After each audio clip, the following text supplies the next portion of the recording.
Aujourd'hui les gars, on va parler crapule, on va parler arnaque de très haute voltige. Les personnes dont je vais vous raconter l'histoire aujourd'hui peuvent être considérées comme des professionnels de l'escroquerie. On va parler de deux arnaques, l'une étant axée sur les marchés financiers et l'autre étant tout aussi grande mais ne concernant pas forcément le domaine de la bourse. En bref, vous l'aurez compris, aujourd'hui on se retrouve dans une nouvelle vidéo plutôt détente car mon objectif est avant tout de rendre le domaine des marchés financiers, de l'investissement, du trading abordable à tous, de manière ludique et sympathique, histoire de démystifier un petit peu ces domaines. Car je trouve ça quand même dommage qu'on ne nous parle pas assez d'argent, d'investissement, etc. à l'école, alors que c'est quand même la chose qui fait tourner le monde entier. Si vous n'êtes pas déjà abonné, n'oubliez pas de le faire. Je publie 2 vidéos par semaine, dont une vidéo d'analyse le dimanche à 18 h et une autre dans la semaine, le mercredi ou le jeudi, plutôt général sur le trading, les marchés financiers, etc. Merci infiniment à tous ceux qui prennent le temps de lâcher leur petit like et leurs commentaires en dessous de chaque vidéo YouTube. Vous donnez un vrai coup de pouce à la chaîne. Si c'est pas le cas, pensez à le faire, ça prend 2 secondes, c'est gratuit et ce serait super sympa pour la chaîne YouTube. Attention, avant d'attaquer la vidéo, je précise bien que je tourne cette vidéo juste pour vous partager ces histoires et non pour que vous vous amusiez, que vous tentiez de reproduire ces arnaques. Car évidemment, c'est complètement illégal et puni par la loi très sévèrement. Donc, commençons par la première histoire. Notre premier arnaqueur est tout simplement Bernard Madoff. Vous en avez sans doute déjà entendu parler, c'est une escroquerie qui a fait pas mal débat il y a quelques années, c'est une énorme escroquerie sur les marchés financiers. Mais commençons par le début. Qui est ce Bernard Madoff ? Bernard Madoff, c'est quelqu'un qui à la base était dans le droit, qui faisait des études de droit et qui a fini par quitter ses études pour au final finir comme maître nageur. À 22 ans et avec seulement 5 000 $, il fonda en 1960 sa première société d'investissement. Il faut savoir que Bernard, il est réputé comme intuitif, ultra rapide mais aussi assez éthique. Et surtout, il est très bon dans son domaine, puisqu'il a fini par se faire un nom dans la communauté financière, car il est tout simplement devenu le président du Nasdaq de 1990 à 1991. Donc Bernard, c'est pas n'importe qui, c'est quelqu'un qui est doué, qui inspire la confiance, et c'est quelque chose qui va énormément lui servir par la suite. Mais si je vous parle du coup de Bernard Madoff aujourd'hui, c'est pas parce que c'est quelqu'un qui a fait tout simplement une carrière prestigieuse mais normale. Non, c'est quelqu'un qui a arnaqué des centaines de personnes à hauteur de plusieurs dizaines de milliards d'euros. Alors comment est-ce qu'il a fait au final pour escroquer autant de gens et amasser autant d'argent ? Bernard a tout simplement mis en place un système de pyramide de Ponzi. C'est un montage très simple mais ultra efficace, qui consiste à attirer des investisseurs en leur promettant une rentabilité quelconque, en payant les intérêts des premiers arrivés avec les dépôts des nouveaux. Donc l'argent des investisseurs n'est absolument pas placé en bourse. Par contre, ce système, il a besoin obligatoirement d'avoir de nouveaux entrants régulièrement et avec une méthode exponentielle. Parce que rappelez-vous, on paye les premiers avec l'argent apporté par les nouveaux. Mais vous vous en doutez, pour que ce système il fonctionne correctement, il faut bien plus qu'un simple mécanisme de Ponzi. Donc Madoff, il a le souci du détail. Et donc ce qu'il va faire, c'est que chaque jour, il va envoyer des lettres à ses investisseurs avec un rapport détaillé de toutes les transactions effectuées par du coup son fameux fonds d'investissement à la base. Donc tout simplement une lettre avec marqué, le fonds a acheté cette action, a vendu celle-ci avec un profit de temps, etc.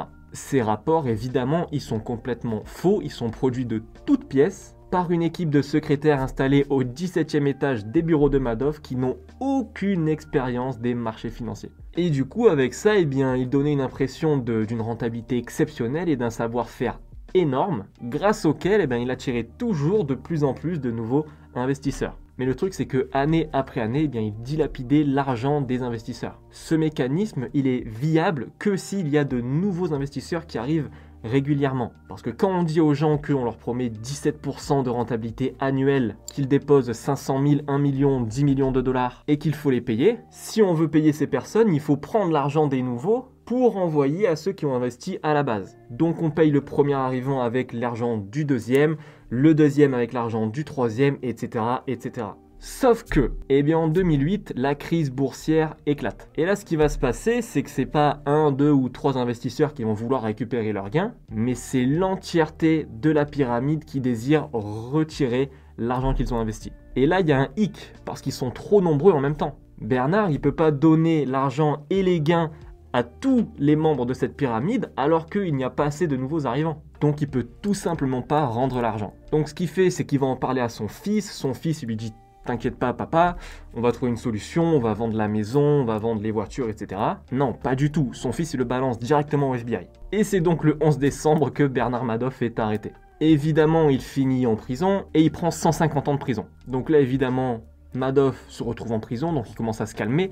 Non, toujours pas. En 2017, il fait main basse sur l'ensemble des chocolats chauds de la marque Swiss Miss en prison pour avoir le monopole du chocolat chaud au sein de sa prison et pour pouvoir le revendre plus cher à ses codétenus. En 2020, Bernard Madoff demande à être libéré pour des raisons médicales car il souffre d'un cancer des reins en phase terminale. La prison, elle comprend, il lui reste plus que 18 mois à vivre. Elle dit non, c'est mort. Et du coup, le 14 avril 2021 de cette année, eh bien, Bernard Madoff est mort en prison. Il avait alors 82 ans. Mais Bernard, il a quand même arnaqué plus de 50 milliards de dollars. Donc ces 50 milliards, où est-ce qu'ils sont passés? Eh bien, quand il a été arrêté, il affirme que son fonds, son soi-disant fonds d'investissement, en fait, a perdu les 50 milliards. Ce capital a été utilisé en fait pour payer les investisseurs entre eux pendant toutes ces années. Et Bernard, ce qu'il faisait pour gagner de l'argent, parce que évidemment à la base il a fait ça pour s'enrichir, pas juste pour monter une escroquerie pour le fun.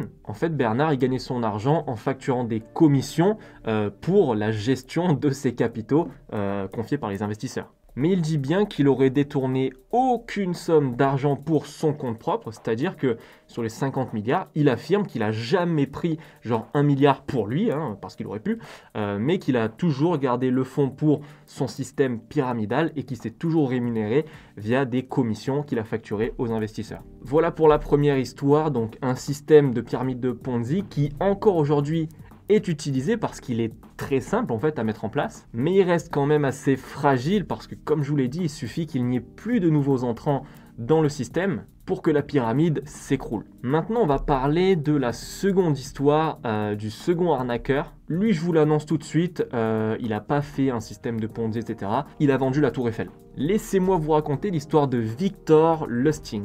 Victor est né en 1890 en Autriche-Hongrie et il a une très bonne éducation parce qu'il arrive notamment à parler 5 langues couramment. En 1920, Victor part aux États-Unis où il va commencer à faire quelques arnaques de bas étage, mais qui lui permettent d'amasser quand même assez d'argent, notamment grâce à son air aristocrate. Après la Première Guerre mondiale, Victor il part s'installer à Paris. La ville de Paris, elle est en plein boom économique, c'est tout simplement les années folles et c'est ici que Victor il vient dépenser l'argent qu'il a amassé de ses arnaques aux États-Unis. Mais le truc, c'est que Victor, il se rend compte que le coût de la vie à Paris, il est en fait beaucoup plus haut que ce qu'il pensait. Donc il se retrouve très vite sans un sou en poche. Donc c'est en étant ruiné qu'il se retrouve à lire son journal dans sa chambre d'hôtel à Paris pour trouver de l'inspiration pour pourquoi pas mettre en place une nouvelle escroquerie. Et au fil des pages de son journal, il va tomber sur un article qui parle notamment des difficultés de l'État à entretenir la Tour Eiffel. Parce que pour ceux qui ne le savent pas, la Tour Eiffel, à la base, elle était censée être éphémère. Elle a été construite à l'origine pour l'exposition universelle de Paris en 1889. Et après ça, eh bien, c'était prévu qu'elle soit tout simplement démontée. Sauf que ce qui a sauvé la Tour Eiffel au final, eh bien, ça a été son utilité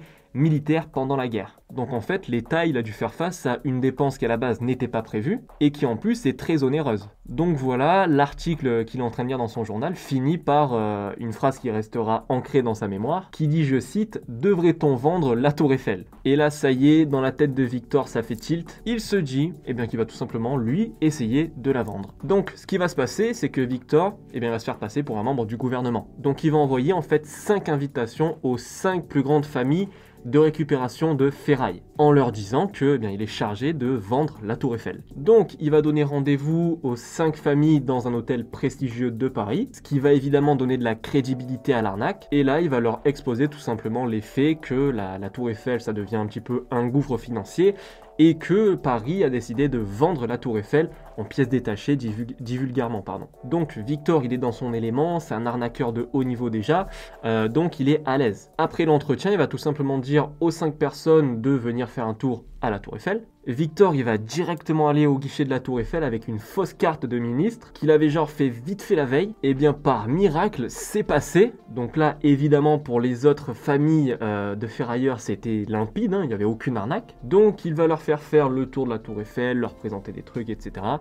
Et va finir par leur dire qu'il attendait leur proposition pour le lendemain. Mais le truc, c'est que Victor Lustig avait déjà choisi sa cible en fait. Il avait repéré dans le lot André Poisson, un ferrailleur qui avait pas trop confiance en lui et qui voulait en fait se faire un nom dans le milieu des affaires avec un gros coup comme celui-ci. Donc Victor a vite repéré la faille et du coup il a commencé à lui retourner le cerveau un petit peu à ce André Poisson, même si sa femme se doutait déjà de quelque chose et lui disait de ne pas faire affaire avec ce fameux Victor. Mais notre arnaqueur a su se montrer persuasif et a fini par concrétiser la vente avec ce André Poisson. André va alors faire un gros chèque à Victor Lustig, dont on ne sait toujours pas aujourd'hui le réel montant, mais on s'en doute, il devait y avoir pas mal de zéros à côté. Et évidemment, une fois que Victor a reçu le chèque, salut, il est parti à Vienne se réfugier. Et évidemment, André s'est vite rendu compte qu'il venait de se faire rouler dans la farine.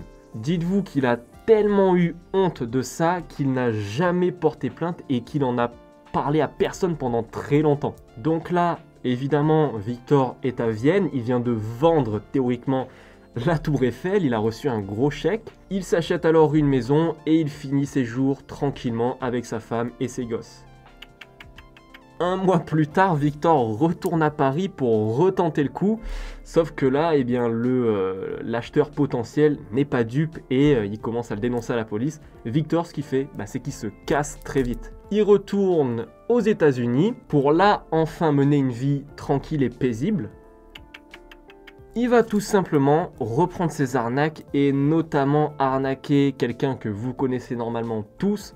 Eh bien, il va arnaquer Scarface, il va arnaquer Al Capone. En fait, il va prétendre pouvoir lui vendre des machines à fabriquer des faux billets, mais en fait, au bout d'un moment, il se dit c'est peut-être tendu ce que je suis en train de faire, je devrais peut-être pas arnaquer ce mec qui ne rigole pas. Donc, il va vite rendre l'argent à Al Capone sous prétexte que la machine qu'il lui a vendue est défectueuse et qu'il faut qu'il fasse des modifications dessus. En tout, Victor, il s'est fait arrêter 47 fois dans sa vie, mais il n'a jamais été condamné. Jusqu'à la 48e et ultime arrestation, où il finit directement à Alcatraz. Et c'est comme ça que le 9 mars 1947, Victor Lustig, un escroc de très haute voltige, la seule personne qui peut se vanter d'avoir vendu une fois la Tour Eiffel, est mort d'une pneumonie. Évidemment, en prison dans sa cellule. Voilà, c'était une vidéo un petit peu longue, j'espère vraiment qu'elle vous a plu, j'espère vous avoir appris quelques trucs. N'oubliez pas de me dire en commentaire si ce concept vous plaît, dites-moi si vous avez des histoires que vous aimeriez que je raconte en vidéo.